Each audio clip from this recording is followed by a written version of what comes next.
और दिल्ली धमाके पर ही गृह मंत्रालय की बैठक को लेकर इस वक्त की एक और सबसे बड़ी खबर यह है कि दोपहर 3 बजे गृह मंत्रालय की बैठक होगी। सोर्सेस के हवाले से फिलहाल एक और खबर है जहां गृह मंत्री अमित शाह ने यह बैठक बुलाई है और जांच एजेंसीज के साथ गृह मंत्री की बैठक। एक बैठक गृह मंत्री के आवास पर सुबह 11 बजे हो चुकी है और ये अब से थोड़ी देर बाद दोपहर 3 बजे होने वाली बैठक को लेकर एक और सबसे बड़ी खबर यह है कि गृह मंत्रालय की एक और महत्वपूर्ण बैठक गृह मंत्री अमित शाह ने बुलाई है। जांच एजेंसीज के साथ गृह मंत्री की आज की एक और बड़ी बैठक।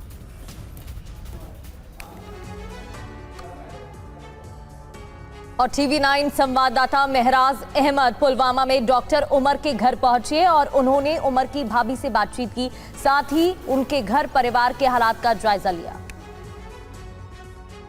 हम अभी डॉक्टर उमर के घर में है जो कहीं ना कहीं दिल्ली ब्लास्टर्स में जिनका नाम आ रहा है, जो कि सीसीटीवी फुटेज में जो अभी दिल्ली पुलिस को उसी व्यक्ति के जो है कुछ स्क्रीनशॉट्स भी मिले हैं जो आप देख सकते हैं। परिवार ये है और बता दें आपको उनकी भाभी यहाँ पे है जिनके साथ हमने अभी बात की। उनके अनुसार उमर कभी कभी आया करते थे घर और उनके बिहेवियर से कभी भी ऐसा नहीं लग रहा था कि वो इस तरीके की विचारधारा रखते हैं। लेकिन आप देख सकते हैं कि ये मकान जो है यही डॉक्टर उमर का मकान है और जैसा कि उनकी भाभी ने कहा, कल जो है शाम को ही पुलिस ने जो है उमर के भाई को भी जो है अपनी हिरासत में ले लिया है।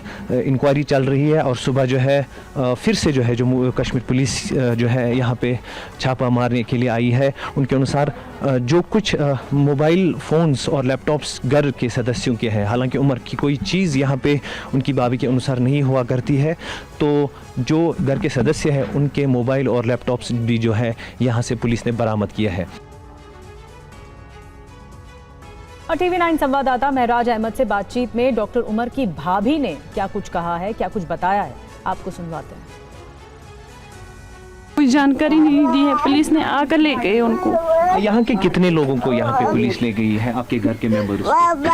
2, एक तो मेरा शौहर, एक तो मेरा देवर, बस उन दोनों को लेकर गई। जो डॉक्टर उमर है वो आपके क्या लगते हैं? वो मेरा देवर है। तो कल से कुछ बताया पुलिस ने, क्यों गए हैं, क्या हुआ है? कुछ नहीं बोला पुलिस ने, तो कुछ नहीं बोला बस थोड़ी सी फॉर्मेलिटी है, पूरी करेंगे, क्वेश्चनिंग बस। डॉक्टर उमर आते थे यहाँ पे? हाँ, आते थे बीच में। तो उनके बिहेवियर के बारे में कुछ बताइए, किस तरीके बहुत अच्छे इंसान थे, उनके बिहेवियर के बारे में हम क्या बता सकते हैं, बहुत अच्छे इंसान थे। कुछ आपको लगता था कि कुछ ऐसी कोई बात ही नहीं थी, हम तो आसमान से गिर पड़े हैं जब हमने सुना, आसमान से गिर पड़े। तो कुल मिला कितने लोगों को यहाँ से पुलिस ले गई है? क्या पड़ोसी? तो उसकी नहीं, उसकी मदर को और उसके भाइयों 2 को बस। मदर को भी ले गए हैं? हाँ, सवेरे आ गए। तो कुल मिलाकर क्या फैमिली है डॉक्टर साहब? डॉक्टर साहब की बस यही भाई 2, एक बहन, मैं, मामा और पापा बस। पापा उनके जो थे वो प्रोफेसर थे क्या? हाँ। और दिल्ली ब्लास्ट में फरीदाबाद टेरर मॉड्यूल का कनेक्शन सामने आया है। आशंका जताई जा रही है कि फरीदाबाद में एक्शन के बाद आतंकी डॉक्टर उमर ने हड़बड़ी में इस धमाके को अंजाम दिया। डॉक्टर उमर मोहम्मद फरार चल रहा था, कई दिनों से सुरक्षा एजेंसियां उसके पीछे लगी हुई थी। देखिए दिल्ली धमाके की एक और थ्योरी। दिल्ली को किसने दहलाया? दिल्ली की हाई सिक्योरिटी इलाके में हुए ब्लास्ट ने सुरक्षा एजेंसियों को परेशान कर दिया था। यह ब्लास्ट बहुत बड़ा था, ज्यादा इंटेंसिटी का था। जिस जगह को टारगेट किया गया वो सुरक्षा के लिहाज से बेहद बड़ी थी। खासकर ब्लास्ट की लोकेशन लाल किले के पास होने से मामला और भी संवेदनशील हो गया। देश भर में टेरर नेटवर्क पर चोट हुई तो कई आतंकियों को गिरफ्तार किया गया। इसी से परेशान होकर शायद दिल्ली में भीषण विस्फोट हुआ। आतंकी गिरफ्तारी से पैनिक में आ गए थे। सूत्रों ने बताया कि डॉक्टर उमर खुद कार में सवार था। उमर टेरर ग्रुप जैश का आतंकवादी था। वहीं दिल्ली धमाके पर यह भी पर्दाफाश हुआ है कि डॉक्टर उमर जैश का VBIED एक्सपर्ट था। VBIED का मतलब गाड़ी में धमाके की तैयारी थी। आतंकियों का टारगेट और बड़े धमाके का था। ऐसा लगता है कि कल दिल्ली में आतंकियों ने जल्दबाजी में धमाका किया था। इस धमाके को अंजाम देने वाले उमर ने आमिर के नाम से कार खरीदी थी और इस धमाके के पीछे फरीदाबाद मॉड्यूल सामने आया है। और बड़ी खबर आपको बता दें, FSL की टीम लाल किले के अंदर भी जांच कर रही है। लाल किले से जिस जगह से प्रधानमंत्री देश को संबोधित करते हैं वहां FSL की टीम पहुंची। देखिए जितेंद्र भाटी की ये रिपोर्ट।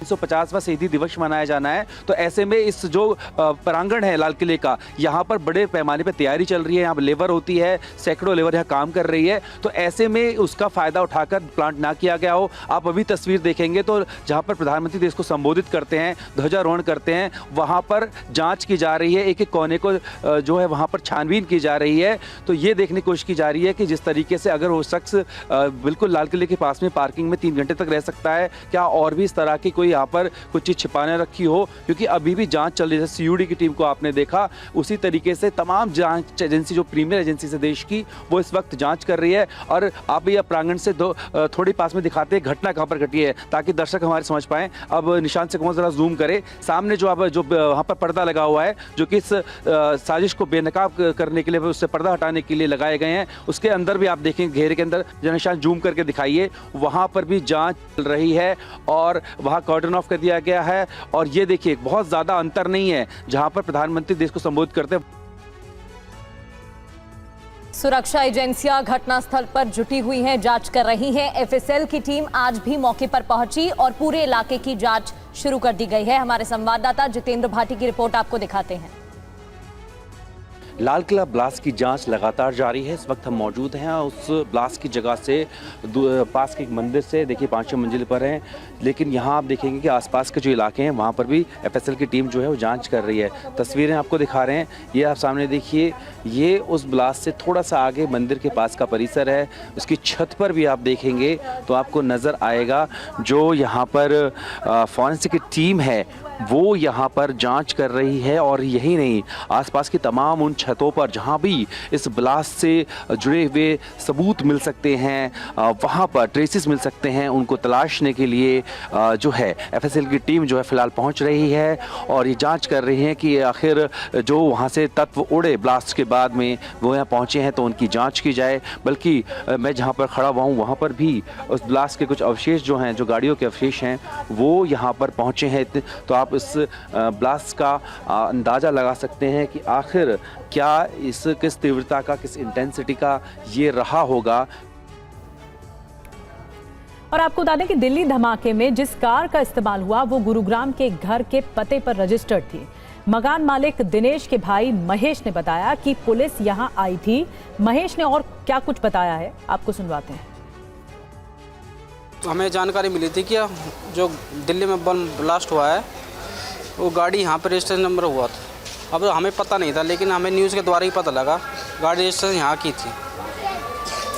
फिर क्या हुआ आगे? बस आगे ये पुलिस आई, फिर उसको उठा के ले गई। रात को उसका भाई रहता था पीछे गली में, पहले उसके पास गए, फिर उसको लेकर सलमान के पास गए। हमें नहीं पता था वो कहाँ रहता कहाँ नहीं रहता। तो भाई कौन था, क्या था? भाई छोटा वाला भाई था दिनेश, और उसका भाई जो सलमान का भाई था वो यहीं पे रहता था पीछे गली में। क्या नाम था? जावेद। तो कैसे जानकारी मिली कि सलमान कहाँ रहता है? हमें उसके भाई के थ्रू की जानकारी मिली है। उसका भाई यहीं रहता था पीछे गली में, उसके थ्रू ही जानकारी मिली है। तो कौन आया, क्या कुछ जानकारी मिली? सलमान को कैसे जानते हैं आप? सलमान कैसे? सलमान तो पहले 2016 के 2020 तक यहाँ रेंट पर रहता था। 4-5 साल से हम जानते थे उसको, और नहीं हमें पता था गाड़ी उसने रजिस्ट्रेशन यहाँ के नाम से करा रखी है, इसकी कोई जानकारी नहीं थी हमें।